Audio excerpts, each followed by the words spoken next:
No, look, there's I always say I respect Terence Crawford. He's a very talented fighter, but he just win one big fight. If you see his record, he just beat one good fighter like Errol Spence is. Yes. But other than that, I don't think he's beating other great fighter like Spence. He did a really good job with the Spence. He did like almost look very easy. But I'm gonna go with Canelo because he didn't hold Turkey's hand. It's two things that you can do with somebody bigger and stronger. You know, you can either try to push them back, you know, because 9 times out of 10, a strong fighter not used to going back. Canelo versus Crawford. This fight could change boxing forever. One legend with unmatched power, and one genius with unbeatable skills.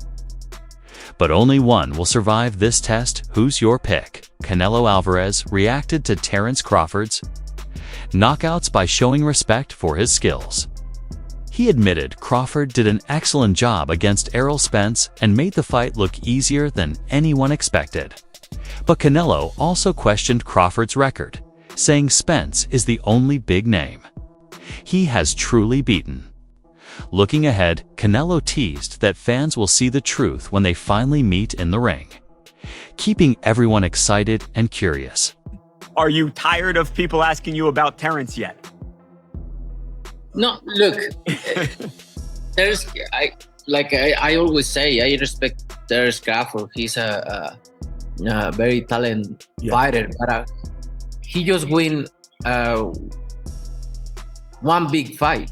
If you see his record, he just beat one good fighter like Errol Spence is. Yes. But other than that, I don't think he's beating other great fighter like Spence.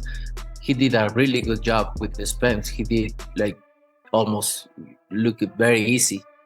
But I knew Terence Crawford is a great fighter. But you never know in boxing. We'll see. Canelo hinted that he already understands Crawford's style and techniques. With confidence, he said he knows how to prepare for him. He even joked that Turki Alalshik, who supports Crawford, will be very upset on fight night.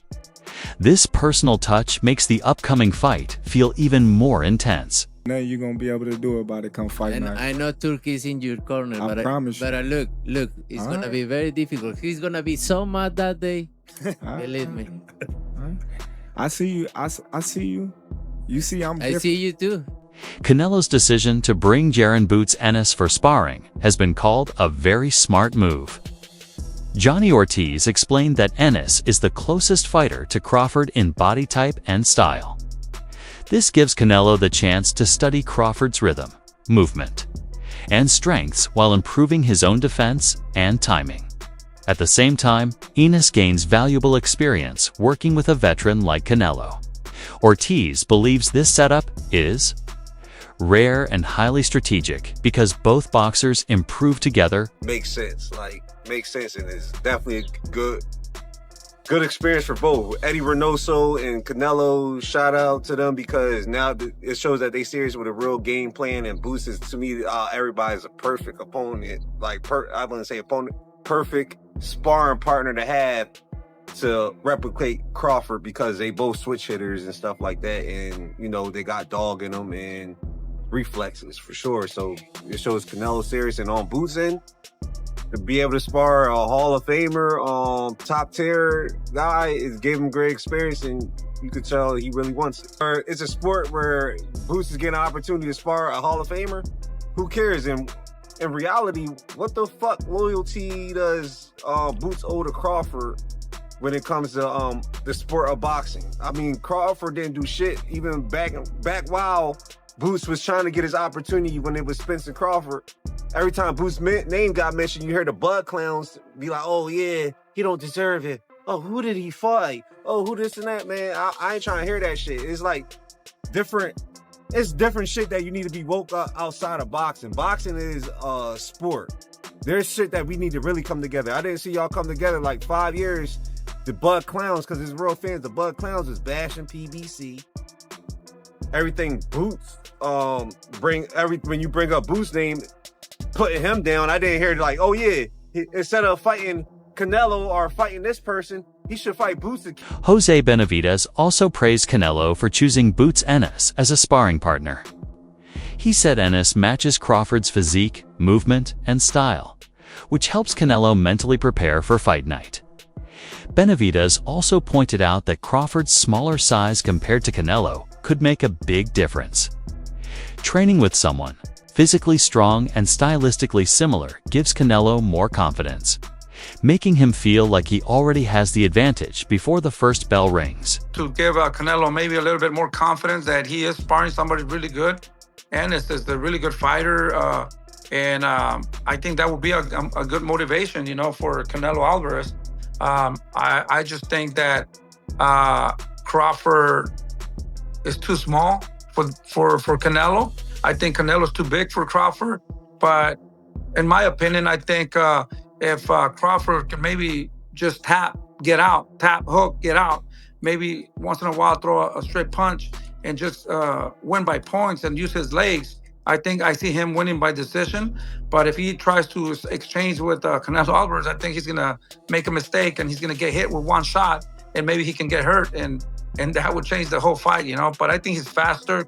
Crawford is faster and a straight punch, get out, Don't stay there to throw or try to trade with Canelo Alvarez. Okay. Fair to say. Fair to say. Now, do you feel like when it comes down to the demeanor of making that decision of bringing it in, does it show that he's taking this camp perhaps a little bit more serious than others? I mean, what do you think about just the move per se? It's very difficult to say. He's never brought anybody really good to his camp until this time. Maybe he's lacking enough of confidence, or maybe he just wants to use them to trick the people, it's very awkward and very funny that he brought Ennis to his camp, but at the end of the day, they know what they're doing, and we got to respect that. And I think boxing has entered a new era where streaming platforms break records for live events.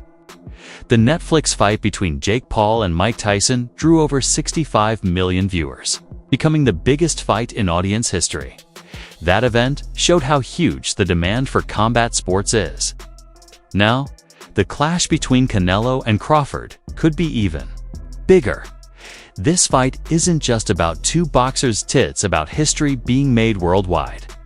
Fans across all continents are waiting to see if this fight can surpass Jake versus Mike in excitement and viewership. Like Jake Paul, Mike Tyson, which was obviously on Netflix as well, the biggest concurrent view was, I think, 65 million. So at one stage of a time, 65 million people were watching that fight, which is crazy, hence why it broke Netflix servers. I do wonder what this does. I think it does around 10 to 15, which is still an incredible number. The problem with these two, and I was saying this morning actually to Gareth A. Davis, like, there's no antagonizer here, is there? No one is willing to play the role of the bad guy, the heel, the bully. And you almost need that a little bit. Jake Paul was actually quite smart in the way in which he promoted the Tyson fight. Obviously, look, it's Mike Tyson. But it was promoted so well where Jake was willing to be the guy that, I'm going to fuck up the greatest fighter of all time. He was willing to kind of say all those things and play that role.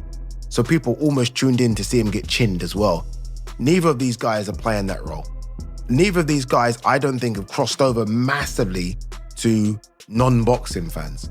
I mean, to us, they're like gods, but to non-boxing fans, I do wonder how much people know them. Terence Crawford has never been a fighter who avoids challenges. His preparation for Canelo shows how carefully he builds. Strategy. Crawford admits that fighting bigger opponents is tough, but he believes he has the answers. His first tactic is to push bigger fighters backward, because most of them are not comfortable fighting while moving back. It's two things that you can do with somebody bigger and stronger. You can either try to push them back, because 9 times out of 10, a strong fighter not used to going back. you know, so it kind of fucks them up in the head, you know. Yeah. Or you can just box me because some of them just slower than others because they got flat feet, and they just looking to load up on certain shots. Now, Crawford's definitely right here. There's two ways to beat a pressure fighter like Canelo. Either you put the pressure back on him, which is where guys like Triple G and Bivol had success, or you use your superior skills and footwork on the outside, which is how Floyd Mayweather won. Now, Crawford, he can't use the pressure approach because he's not as physically dominant as guys like Golovkin or Bivol. You know, Bud is a welterweight or junior middleweight jumping up. He doesn't have the size to push Canelo back. Now, the outside boxing approach, that is definitely Crawford's best chance against Canelo. His second strategy is to drain their stamina and take advantage of their slower footwork, which is common among naturally heavier fighters. By doing this, Crawford plans to break their rhythm and create openings. This shows his high boxing IQ. He knows winning is not just about toughness, but about turning disadvantages into strengths. His training camp is focused on conditioning, timing, and smart tactics to face the biggest challenge of his career. Canelo does struggle to cut off the ring at times. We saw that in the Skull fight. And he does load up on single shots now. But at the same time, Crawford is not the same pure boxer that Floyd Mayweather was. You know, Mayweather rarely got hit in that shell. And his form of countering, you know, a pull counter, for example, was, I'm not going to get touched and then I'll make you pay. Whereas Crawford's style of counterpunching is different. Bud will take one to throw 2 or 3 back. And he can't do that against Canelo because of the size and power difference. If Bud takes a clean right hand to throw back an uppercut or a hook, he's either going to get dropped or he's going to end up on his bike like Jermell Charlo. So while I do agree Crawford does have the superior skill set in this fight, but because he doesn't have the size to push Canelo back, or the defense of someone like Mayweather stay perfect for 12 rounds on the outside, I do think Canelo's size and power will make the difference in this fight. And that's why I like Canelo to win. While the buildup has been heated, Crawford has also shown respect for Canelo Alvarez's legacy. He called Canelo one of the last fighters from boxing's golden era, someone who shared the ring with legends. For Crawford, this fight is not only about belts or records, it's about testing himself against a true great. By framing the fight this way, Crawford adds more meaning to the story. Well, listen, I called Canelo out because, like I said, he the last great fighter amongst the era that surpassed us. You know, the Floyd, the Pacquiao, the De La Hoya. We both came up in that era, and he was right there with those fighters, and he got the chance to fight the Miguel Cottos, the Floyd Mayweathers, and you know, the Kovalevs and Triple Gs, and I wasn't able to get those mega fights, you know, so this is my mega fight, this is my moment, and that's the reason why I want to fight an all-time great like Canelo. Former champion Shawn Porter shared a different view, saying Canelo will not bring anything Crawford hasn't already seen. According to Porter, Crawford has faced all kinds of styles fast fighters, power punchers, counterpunchers, and bigger opponents. This adaptability, Porter says, is what makes Crawford special. His comments add balance to the debate, showing why many believe Crawford can handle whatever Canelo brings. Get in the ring with Canelo Alvarez. Terence is not going to see anything that he hasn't seen before. No, he hasn't seen this beast on fight night, but he's seen versions of this beast for a very, very, very long time. People have said that he's a blown-up 147-pound fighter. If you remember, he said it was hard for him to make 147 when he fought Errol Spence Jr. I was like, yo, how is that possible? I didn't realize, like, he was really doing everything that's needed to gain the weight properly. Most fighters don't know how to gain weight and fit into a weight class properly. He's done that. Antonio Tarver, however, focused on danger. He said Canelo only needs one clean punch to change everything. Even if Crawford is more active and technical, Canelo's power is the ultimate equalizer. Tarver warned that one mistake could end the fight instantly. His words remind fans that Crawford must stay sharp every second of every round, because against Canelo, there is no room for error. And Canelo only need one punch. You know what I mean? That really, basically, that's what it boils down to. I think Canelo only need one shot to change the game or change the fight. Crawford gonna have to stay consistent and win out. He's gonna have to get ahead and stay ahead. You know what I mean? And then also looming is the controversy. Can Crawford win a close decision? I could never win a close decision. I never won a close decision. That's what's looming. I think if Crawford is gonna guarantee victory, he gotta stop him. A man who ain't been stopped. He got to stop him, bro. Yes, challenge. So that's going to be the challenge. So I like Bud. I've always loved Bud, bro. But he in for a hell of a fight. If Saul show up, it's going to be a problem. You heard me?